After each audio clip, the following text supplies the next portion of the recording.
존경하는 동구 주민 여러분, 유옥본 의장님을 비롯한 선배 동료 의원 여러분, 자유발언 기회를 주셔서 감사드립니다. 동구의 장수진 의원입니다.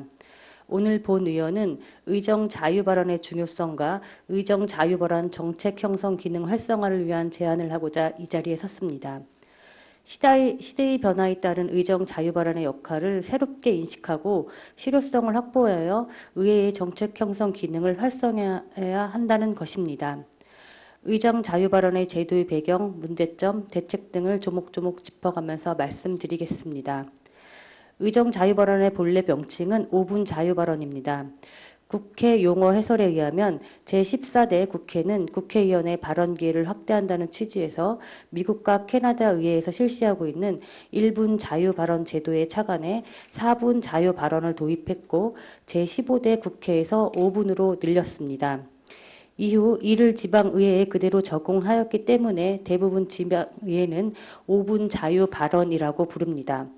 우리 동구의회는 명칭을 의정 자유 발언으로 바꾸고 시간을 10분으로 늘렸지만 내용은 동일합니다. 내용을 한마디로 말씀드린다면 발언 대상에 대한 제한 없이 자유롭게 발언하는 대신 답변을 요구하지 말라는 것입니다. 도입 당시에는 단순히 발언 기회 확대가 목적이었기 때문에 이런 논리는 타당성이 있습니다. 하지만 20여 년이 지난 지금에는 적절하지 않다고 본 의원은 생각합니다. 의정 자유 발언을 해보신 의원님들은 모두 공감하실 수 있으실 겁니다. 우리의 목소리는 허공에 외치는 말 그대로 자유 발언으로 끝나고 어떠한 피드백도 받을 수 없고 정책에도 반영되지 않는 것이 현실입니다. 본 의원은 의정 자유 발언에 대해 더 이상 공허함을 넘어 허공에 떠도는 소리, 소음이 아님을 강조하며 집행부는 의원들의 의정 자유 발언의 무게에 대해 깊은 생각을 해보아야 한다 생각합니다. 저는 그래서 두 가지 측면에서 지적을 해보겠습니다. 첫째, 현실적 측면입니다. 의원의 의정 자유 발언은 국민들이 원하는 바를 공개적인 장소에서 표명하고 상황을 변화시키기 위한 중요한 도구입니다. 인천광역시 동구의 회의 규칙은 의정 자유 발언에 대해 의회가 심의 중인 의안과 청원, 그 밖의 중요한 관심 사안에 대해 발언자의 의견을 표명하는 것으로 한정하며 별도의 소견을 묻거나 답변을 요구할 수 없다고 규정하고 있습니다. 그런데 이 규정에서 발언자의 의견을 표명하는 것으로 한정한다는 규정은 현실성이 전혀 없습니다. 의원은 주민을 대표하는 사람입니다. 의원이라는 이름을 갖는 순간부터 모든 발언과 행위는 개인의 것이 아니라 주민의 것입니다. 그래서 그에 걸맞은 권한과 책임을 부여받은 것입니다. 또 발언의 대상이 되는 의안, 청원, 중요 관심 사안은 주민 생활에 영향을 미치는 주요 정책입니다. 따라서 정책의 추진 과정에 주민의 의견을 반영하는 것은 너무나 당연합니다.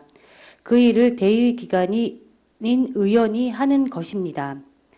최근에 있었던 의정 자유 발언의 몇 가지 예를 들면 동구의 미래를 좌우할 교육의 중요성, 확대 아동 피해 쉼터의 설치와 운영 관련, 만석 하수 해안 산책로 활성화 방안, 2040 동구 도시 종합발전 계획 개선 방안 등 무도 주요 현안 또는 정책에 관한 내용입니다.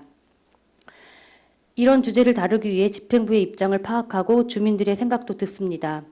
타 지자체 사례도 검토하고 전문가 자문을 구하기도 합니다.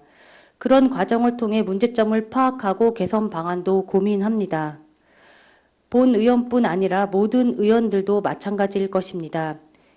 이렇게 만들어지는 의정 자유 발언을 발언자 개인의 의견으로 치부하는 것은 현실과 너무 동떨어진 인식입니다.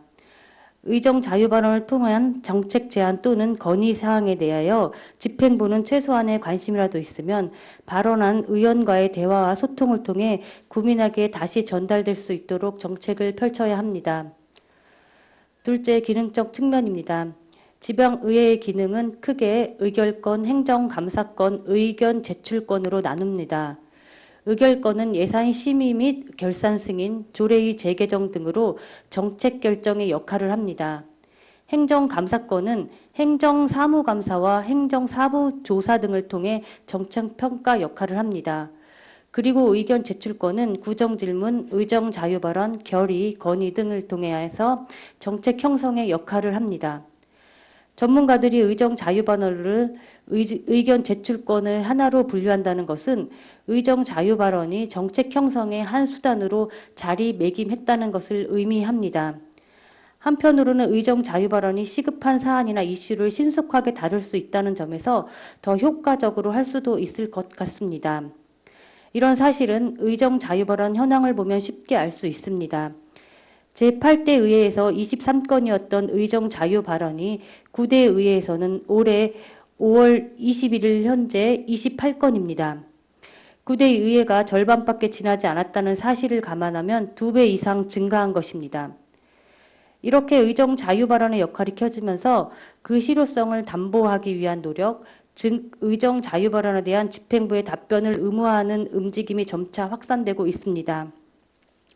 서울특별시 서초구의회, 충남도의회의 경우 5분 자유 발언을 한 날로부터 10일 이내에 그 조치 계획과 처리 결과 등을 구청장이 해당 의원에게 보고하도록 제도화했고, 전라북도 익산시는 관련 부서장이 15일 이내에 해당 의원에게 보고하도록 하였습니다. 답변 주체, 기한 등의 다소 차이가 있지만 전국에서 37개의 지자체가 조례 또는 회의 규칙에 집행부의 조치계획 처리 결과 답변을 명문화하였습니다. 우리 동구도 이런 변화를 외면해서는 안 됩니다. 의정 자유 발언 제도를 개선해야 합니다. 의정 자유 발언이 의원 개인의 의견이 아니라 주민과 공동체의 의견이라는 점, 의정 자유 발언을 통해 지역 현안이나 주요 사안에 대해 신속한 정책 의제 설정이 가능하다는 점, 의정 자유 발언이 의원들의 의정 활동을 활성화할 수 있다는 점에서 의정 자유 발언의 실효성을 담보할 수 있는 근거를 마련해야 합니다.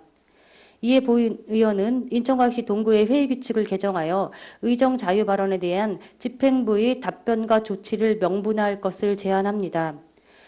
물론 명분화에 따른 문제점도 발생할 수 있습니다. 발언의 주제나 내용에 대한 제한이 없기 때문에 소모적 논란을 일으킬 수 있고 법적 문제를 초래할 수도 있을지 모릅니다. 정치, 종교, 개인정보, 허위사실 등을 예를 들을 수 있을 것입니다. 이런 부분에 대해서는 세심한 검토를 통해 제한 규정을 두는 방식으로 해결할 수 있을 것으로 생각합니다. 적극적으로 검토해 주시기 바라며 이상으로 의정 자유 발언을 마치겠습니다. 감사드립니다.